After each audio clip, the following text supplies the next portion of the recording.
Thank you very much for the kind introduction, and thank you for inviting me to give this lecture this evening. That's going to stay on. Well, you know, I suppose when people think about Newman, they think first of all of him as a theologian, and then perhaps they might talk about him too. Speaker think of him as a great philosopher, very important philosopher of religion. We think of him as the author of the Apologia Pro Vita Sua, and of course some verses which have become famous hymns, the Dream of Gerontius, and as a great preacher. His sermons still inspire people. But I suppose people are less likely to think of him as an educator. And yet, this is what Newman once wrote: "From first to last, education has been my line." Not theology, but education has been my line. Back in, it's 45 years ago, a Yale professor of English, A. Dwight Culler, published a book called The Imperial Intellect. He took the phrase from one of Newman's the lectures in the second half of The Idea of University, which is, I don't know of any other book quite like it, actually, because the first half is an educational biography. You know, it's simply about Newman as both as student and as teacher. But a lot of minute work went into, it's very, very good. The second half of the book, I must say, is rather disappointing about the idea of university, which I think he misinterprets in some important respects that I'll be touching upon this evening. But the first half is, it's remarkable that, I mean, how many other people could you write an educational biography on? Newman was fascinated by his own education. We can see that when he was at Oxford, he thought he was being badly taught. Right from the beginning, we don't know about the Dealing School, where he was at school before he went to Oxford, except he was very precocious pupil and went up to Oxford at the age of 16, which of course was a year or 2 years earlier than normal. But certainly at Oxford he was always very interested in his own education. And then of course he became elected to the prestigious fellowship at Oriel, having done disastrously in his exams. So when he's canonized, which is the patron saint of failed examinees. I think the Pope would like that too, because, you know, in his rather delightful, modest autobiography, which unfortunately ends when things are getting rather interesting when he becomes Archbishop of Munich, but he speaks about how his own, his doctoral, you know, in Germany and other continental countries that follow the German model, they have this dreadful system. You have to do your doctorate, and then you have to do another one, habilitation, it's called. I forgot now which one it was. I think it was the first one. But he was referred, to say the thesis was not in a minor way. I've just had a doctoral student at Oxford who's been referred, but just to make some corrections, very easily done. But of course his referral was much more severe, because it was clear that the examiners, or the chairman, was a particular German theologian who disapproved of Ratzinger's, the line Ratzinger was taking on St. Bonaventure and the question of tradition. And so he was more or less told, you know, well, half this thesis is deeply flawed. So he went away and chucked the half and then presented the other half, and he got his doctorate or habilitation.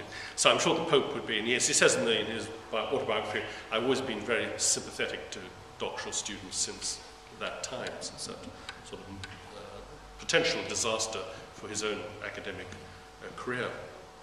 So Newman did extremely badly for various reasons in what we call at Oxford schools, but nevertheless the Oriel College in those days, which was the intellectual centre at Oxford, elected their fellows not so much on examination results, but on whether the candidate showed brilliance, and there were some written exams which were designed to test the man's intelligence, his abilities, intellectual abilities, rather than simply how much he happened to know, which of course in those days would have simply meant the classics and mathematics, because nothing else was taught at Oxford in those days.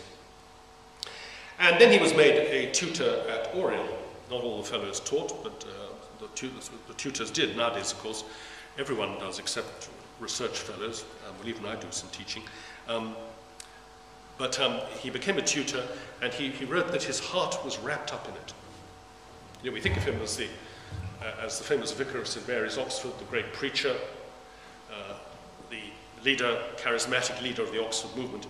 And here he is saying, well, sorry, that came a little bit later. Sorry, I'm jumping now, but his heart was wrapped up in it. He'd been quite happy staying as a tutor at Oriel.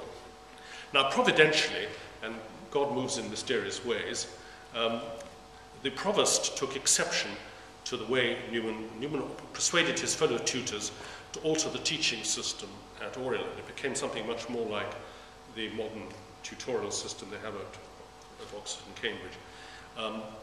In those days, students were taught, and it was called classes, going to class, like the Americans still do. They talk about going to class. They were taught in classes, I suppose about 15, possibly 20 students.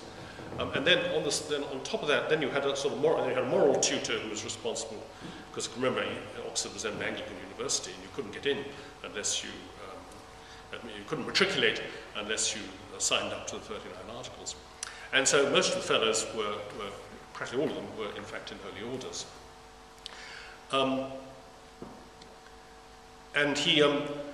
So you had your moral tutor, and then on top of that you could then hire private tutors, usually graduate students who were hanging around in Oxford. Newman himself had done some of this before he got elected to a fellowship. And Newman thought that was quite wrong, and that the moral tutor should play a much more prominent role in the teaching. Let's say that he should teach his own students. Up until then, it had simply been a haphazard method. You might be sent to any of the various classes that were operating. So Newman persuaded his fellow tutors to go along with this system, which, as I say, was a kind of, so he was a sort of harbinger of the modern tutorial system. But the provost heard about this and gravely disapproved and thought it was a kind of personality cult, and this wasn't at all the way things should be done. And he ordered Newman and his fellow tutors to stop the system, and that they should, and if they didn't, if they refused, they would no longer be sent any more undergraduates. So they did refuse, and so they were replaced by other tutors. And this was tremendously important for the history of the church, history of Christianity, because it meant that Newman, because he still kept his fellowship in those wonderful days, wouldn't nowadays of course, but he kept his fellowship, and so he was able to effectively to become a research fellow. Except of course he did have duties at the university church. This is just before the Oxford movement begins. And then of course he was tremendously bound up in the movement, writing the tracts for the Times and writing some very important theology for the Tractarian or Oxford movement. But one can say that that educational reverse, when Newman's plans were frustrated, was a great providential blessing for the church. Because what it enabled him to do, and to begin doing almost immediately really after he'd already begun, already in 1828, 3 years before the last students were given to him, he'd already begun reading the Fathers systematically, starting with the Apostolic Fathers. And so he laid the foundation for what was eventually to lead him out of the Church of England into the Roman Catholic Church. He used to say, you know, Oxford wasn't the Catholic Church, it was Oxford that made us Catholics, referring to him and his fellow comrades. And what he meant by that, that has been interpreted wrongly, that meant that Oxford forced him out, so drove him out because the condemnation of Tract 90. But no, what he meant was that it was through studying the Fathers that he was converted to the Catholic Church, and that's what he always said. So it wasn't Roman Catholic apologists or modern Roman Catholic theologians who persuaded him, but it was fundamentally began and was really a matter of the Fathers, that he came to believe that the Roman Catholic Church of the mid-19th century, to all appearances to the contrary, was in fact the same church as the Church of the Fathers, the primitive church, and that obviously would take us away from our subject tonight, how he came to think that. So, but anyway, the point I want to make, as I say, is that it was this educational disaster, debacle, reversal, defeat, that in fact led Newman into that intense study of the early church and of the early fathers that was finally to lead him to the Catholic Church. When he became Roman Catholic at the restoration of the hierarchy, Newman was quite disapproving in 1851. He said, sort of quite a remarkable statement, I think, he said, I don't think the bishops have been terribly pleased. We want seminaries far more than sees. We want education. He thought that that was much more important than having a whole lot of dioceses and bishops. We've probably got too many dioceses now, actually, that's another raise these controversial points tonight. And then in 1854, when the chance of beginning the Catholic University of Ireland came up, when Archbishop Cullen, who was then of Armagh, subsequently of Dublin, came to see him at the Birmingham Oratory and asked him if he would first of all asked him if he would give some lectures to start off this Catholic university.